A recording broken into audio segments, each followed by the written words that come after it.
ચિરાગ કાકડિયા, આંતરરાષ્ટ્રીય કુર્મી સેના સંગઠન મહામંત્રી। આજે અમે કલેક્ટર સાહેબને, મુખ્યમંત્રી સાહેબને આવેદન આપવા આવ્યા છીએ કલેક્ટર મારફતે।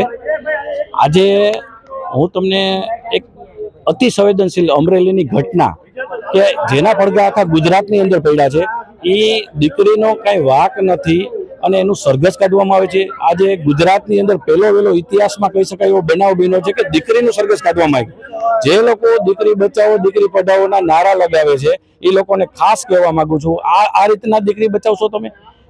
યોગ્ય ન્યાયની અમે માંગણી કરીએ છીએ, કલેક્ટર સાહેબને આવેદન આપીએ છીએ અને ગુજરાતની આ કલંકિત ઘટના વારંવાર ન બને અને આ દીકરીને ન્યાય મળે એના માટે થઈને અમારા આંતરરાષ્ટ્રીય કુર્મી સેનાના સમગ્ર હોદ્દેદારો આજે કલેક્ટર ઓફિસ ખાતે આવેદન આપવા આવ્યા છે। એ ગુનાખોરોના સરઘસ કાઢે એની અમે સમર્થન નથી કરતા। આજે 6,000 કરોડનું કૌભાંડ કર્યું છે, એનું સરઘસ નીકળવું જોઈએ તો ત્યાં તંત્ર ક્યાંક ને ક્યાંક ભાગ બટાઈમાં પડ્યું હશે। પણ જે છોકરી આજે 8-10 હજારની નોકરી કરે છે એની પાસે તમે એવી અપેક્ષા રાખો છો કે આને ગુના, જેને આજે કરોડો રૂપિયાની હું કહું કરચોરી કરે છે, જીએસટીમાં કૌભાંડો કરે છે, રેતી કૌભાંડો કરે છે, અન્ય જમીનો કૌભાંડ કરે છે, એ લોકોની અંદર હું તમને કહું છું કે ત્યાં તંત્ર ક્યાંક આવના જેવું છે, પાડાની વાહે પખાલીને ડામ આપવા જેવી વાત છે। અને ઇતિહાસમાં ગંભીર કહી શકાય એવું દીકરીનું સરઘસ નીકળે, આ કેટલી નીચલી કક્ષાના તંત્ર દ્વારા એને સરભરા કરવામાં આવી છે।